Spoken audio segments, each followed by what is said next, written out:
ಓಂ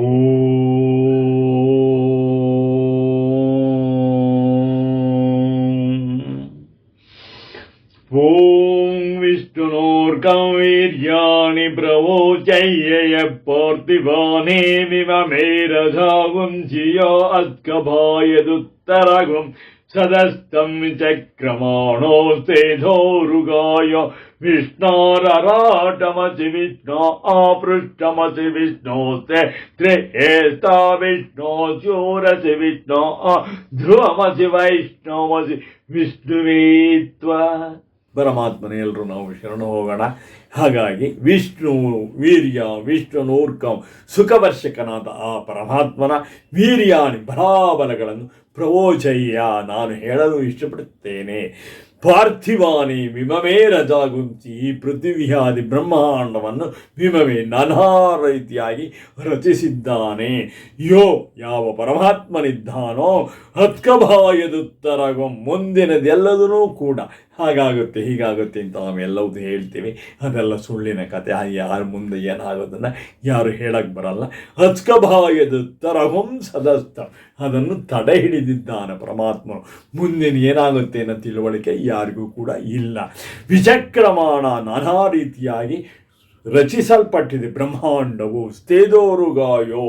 ಸ್ಥೇದೋರುಗಾಯ ಬ್ರಹ್ಮಾಂಡನು ಯಾವ ವೇದಗಳನ್ನು ರಚಿಸಲ್ಪಟ್ಟಿದೆಯೋ ಸೃಷ್ಟಿಸಲ್ಪಟ್ಟಿದೆಯೋ ವೇದ ಮೂಲಕ ಜ್ಞಾನವನ್ನು ಎಲ್ಲ ಸಕಲ ಮಾನವರಿಗೆ ವಿಶ್ವ ಮಾನವರಿಗಾಗಿ ತಿಳಿಯಲ್ಪಡಿಸುತ್ತಾನೆ. ವಿಷ್ಣು ರರಾಟಮಸಿ ಅಂದರೆ ಬ್ರಹ್ಮಾಂಡವನ್ನು ಪ್ರಕಾಶಿಸಲ್ಪಡುತ್ತಾನೆ ಈ ಪರಮಾತ್ಮನು ಎಂಬುದಾಗಿ. ವಿಷ್ಣು ಪೃಷ್ಠಮಸಿ ವಿಷ್ಣು ಹೇಗೆಂದರೆ ಬಲಾವರಗಳು ಅತ್ಯಂತ ಅತಿಶಯವಾದಂತಹವುಗಳು ಅವು ಹಾಗಾಗಿ ಇದ್ದಾವೆ. ವಿಷ್ಣು ಸ್ತ್ರೀ ಏಸ್ತೋ ವಿಷ್ಣು ಶೂರಸಿ ವಿಷ್ಣು ಜಡ ಮತ್ತು ಚೇತಗಳನ್ನು ವಿಷ್ಣು ಶೂರಸಿ ಅವುಗಳ ಒಂದು ಅನುಕೂಲತೆಯನ್ನು ಒಂದಕ್ಕೊಂದರ ಅವಶ್ಯಕತೆಯನ್ನು ಹಾಗೆ ರಚಿಸಿದ್ದಾನೆ. ವಿಷ್ಣು ಧ್ರುವಮಸಿ ವಿಷ್ಣುವು ಧ್ರುವ ನಕ್ಷತ್ರದ ಇದ್ದಾನೆ ಎಂಬುದಾಗಿ. ಧ್ರುವಮಸಿ ವೈಷ್ಣವಮಸಿ ಅಂದರೆ ಯಾರು ವೈಷ್ಣವರಿದ್ದಾರೆ ಅದರಲ್ಲಿ ಮಾತ್ರ ಇದ್ದಾನೆ ಹಾಗಂತಲ್ಲ. ಸಕಲ ಚರಾಚರ ಜಗತ್ತಿನಲ್ಲಿ ಬ್ರಹ್ಮಾಂಡದಲ್ಲಿ ಸಕಲ ಜೀವರಾಶಿಗಳಲ್ಲೂ ಕೂಡ ಪರಮಾತ್ಮ ಮಹಾವಿಷ್ಣು ಇದ್ದಾನೆ. ಹಾಗಾಗಿ ವೈಷ್ಣವಮಸಿ ಅಂದರೆ ವಿಷ್ಣು ತತ್ವ. ವೈಷ್ಣವ ತತ್ವ ಹೇಗೆ ಅಂದರೆ ಬ್ರಹ್ಮಾಂಡವು ಹೇಗೆ ಸೃಷ್ಟಿಸಲ್ಪಟ್ಟಿದೆಯೋ ಪರಮಾತ್ಮನ ನಿಯಮದಂತೆ ಗ್ರಹೋಪಗ್ರಹಗಳೆಲ್ಲವೂ ಚಲನವಲಗಳು ಹೇಗಿದ್ದಾವೋ ಹಾಗೆ ಎಲ್ಲವೂ ಕೂಡ ಮಹಾವಿಷ್ಣುವಿನ ಒಂದು ತತ್ವವಾಗಿದೆ. ಅದು ಒಂದು ನಿಯಮವಾಗಿದೆ. ಹಾಗಾಗಿ ಪರಮಾತ್ಮನ ಅದನ್ನು ಇಷ್ಟು ಸರಿ ಅಂತ ವರ್ಣಿಸೋಕ್ಕೆ ಅಸಾಧ್ಯವಾದದ್ದು.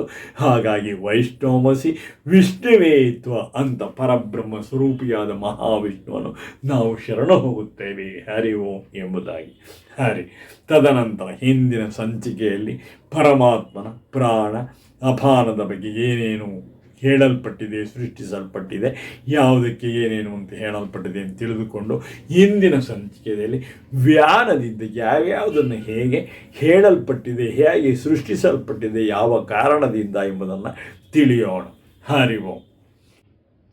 ತಸ್ಯ ಯೋ ಅಸ್ಯ ಪ್ರಥಮೋ ವ್ಯಾನ ಸೇಯಂ ಭೂಮಿ.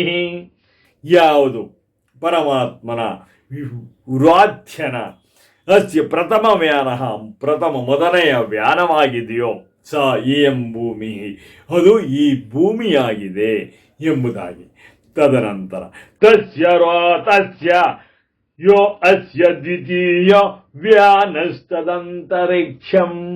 ಹಾಗಂದರೆ ಏನು ಪರಮಾತ್ಮನ ಅಸ್ಯ ದ್ವಿತೀಯ ವ್ಯಾನ ಎರಡನೆಯ ವ್ಯಾನವು ಯಾವುದಿದೆಯೋ ಅದು ಅಂತರಿಕ್ಷವಾಗಿದೆ ಎಂಬುದು ಪರಮಾತ್ಮನ ಎರಡನೆಯ ವ್ಯಾನವು ಅಂತರಿಕ್ಷವಾಗಿದೆ ಎಂಬುದಾಗಿ ತಿಳಿದು. ತದನಂತರ ತಸ್ಯ ಯೋ ಅಸ್ಯ ತೃತೀಯೋ ವ್ಯಾನ ಸಾಧ್ಯ. ಹಾಗಂದರೆ ಪರಮಾತ್ಮನ ಮೂರನೆಯ ಯಾವುದು ತೃತೀಯ ವ್ಯಾನವಿದೆಯೋ ಸಾಧ್ಯವು ಅದು ದ್ಯುಲೋಕವಾಗಿದೆ. ಅದು ದ್ಯೌ ಎಂಬ ಆಕಾಶವಾಗಿದೆ. ಸೂರ್ಯಚಂದ್ರನಿದ್ದಾರಲ್ಲ ಅದು ದ್ಯೌಲೋಕ ಎಂಬುದಾಗಿ ಆ ರೀತಿಯಾಗಿ ಆಕಾಶವಾಗಿದೆ ಎಂಬುದಾಗಿ. ತಸ್ಯ ಯೋ ಅಸ್ಯ ಚತುರ್ಥೋ ವ್ಯಾನಸ್ತಾನಿ ನಕ್ಷತ್ರಾಣಿ ತಸ್ಯ ರೋತಸ್ಯ ಪರಮಾತ್ಮನ ಅಸ್ಯ ಚತುರ್ಥ ವ್ಯಾನವಿದೆಯೋ, ನಾಲ್ಕನೆಯ ವ್ಯಾನವಿದೆಯೋ, ತಾನಿ ನಕ್ಷತ್ರಾಣಿ ನಕ್ಷತ್ರಗಳ ರೂಪದಲ್ಲಿ ಇದೆ ಎಂಬುದಾಗಿ. ತದನಂತರ ತಸ್ಯ ರೋತಸ್ಯ ಯೋ ಅಸ್ಯ ಪಂಚಮೋ ವ್ಯಾನಸ್ತ ಋತವಃ. ಹಾಗಾದರೆ ಪರಮಾತ್ಮನು ಯಾವ ಪಂಚಮ ವ್ಯಾನವಿದೆಯೋ, ಐದನೆಯ ವ್ಯಾನವಿದೆಯೋ ಅದು ತೇ ಋತವಃ ಋತುಗಳ ರೂಪದಲ್ಲಿದೆ. ಚೈತ್ರ ವೈಶಾಖ ವಸಂತ ಋತು, ಜ್ಯೇಷ್ಠ ಆಷಾಢ ಗ್ರೀಷ್ಮ ಋತು, ಹೀಗೆ ಋತುಗಳ ರೂಪದಲ್ಲಿದೆ ಎಂಬುದಾಗಿ. ತಸ್ಯ ಋತಸ್ಯ ಯೋ ಅಸ್ಯ ಷಷ್ಠೋ ವ್ಯಾನಸ್ತ ಅಂತರ್ವಃ.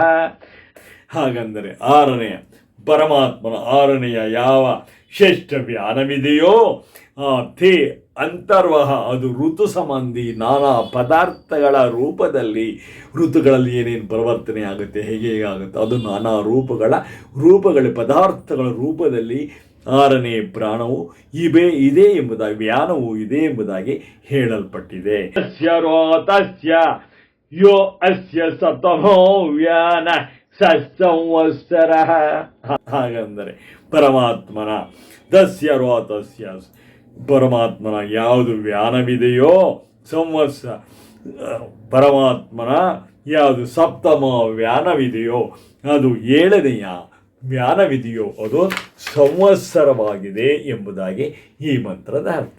ತದನಂತರ ತಸ್ಯ ರೋತಸ್ಯ ಸಮಾನಮರ್ಥಂ ಪರ್ಯಂತಿ ದೇವ ಸಂವತ್ಸರಂ ವಾ ಏತದೃತೋ ಅನುಪರ್ಯಂತಿ ರೋತ್ಯಂಚ.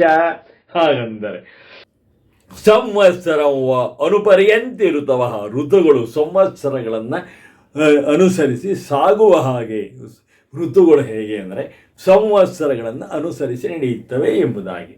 ತದನಂತರ ತಸ್ಯ ರೋತಸ್ಯ ರೋತ್ಯನನ್ನು ಅನುಸರಿಸಿ ದೇವ ಸಮಾನಂ ಅರ್ಥಂ ವ್ಯಾತ್ಯಂಚ ಪರ್ಯಂತಿ ದಿವ್ಯ ಜನರೆಲ್ಲರೂ ಕೂಡ ಸಮಾನನಾದ ಒಂದೇ ಉದ್ದೇಶದಿಂದ ಪರಮಾತ್ಮನನ್ನು ಅನುಸರಿಸಿ ನಡೆಯುತ್ತಾರೆ ಎಂಬುದಾಗಿ ಮಂತ್ರದ ಅರ್ಥ.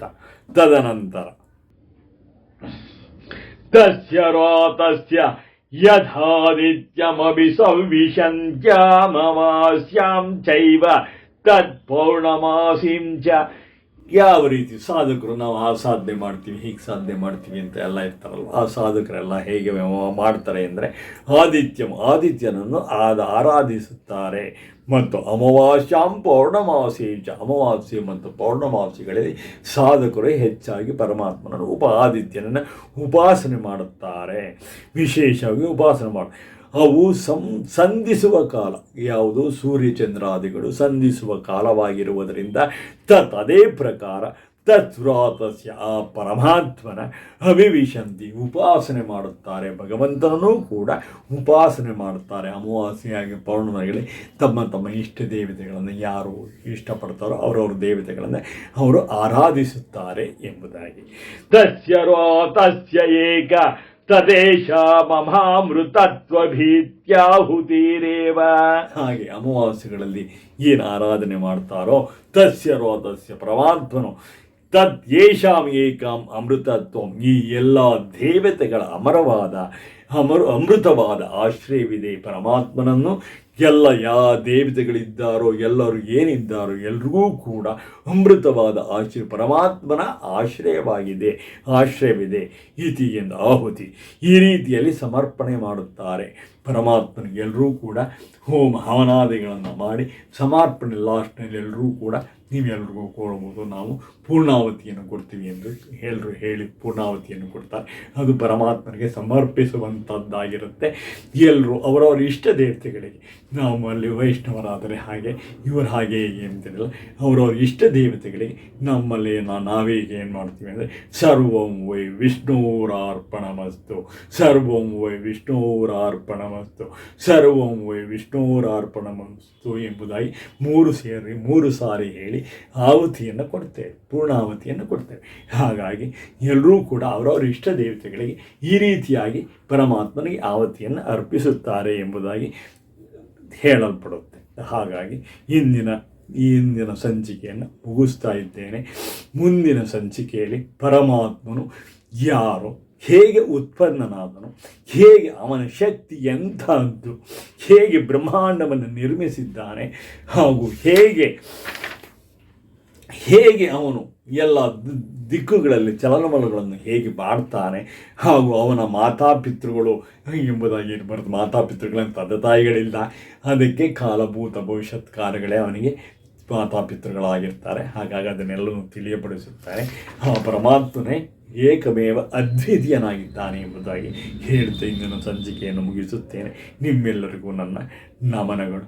ಹಾಗೂ ನೀವೆಲ್ಲರೂ ಕೂಡ ಫಾರ್ವರ್ಡ್ ಮಾಡಿ, ಹಾಗೆ ಸಬ್ಸ್ಕ್ರೈಬ್ ಮಾಡಿ. ಎಲ್ಲರೂ ಒಂದು ಸರಿ ಎಲ್ಲ 2 ಸರಿ ನೋಡಿ ಅರ್ಥ ಮಾಡಿ ಸತ್ಯದ ಜ್ಞಾನವನ್ನು ಅರಿಯಿರಿ ಎಂಬುದಾಗಿ ನಿಮ್ಮೆಲ್ಲರಲ್ಲಿ ನನ್ನ ಪ್ರಾರ್ಥನೆ. ಹರಿ ಓಂ.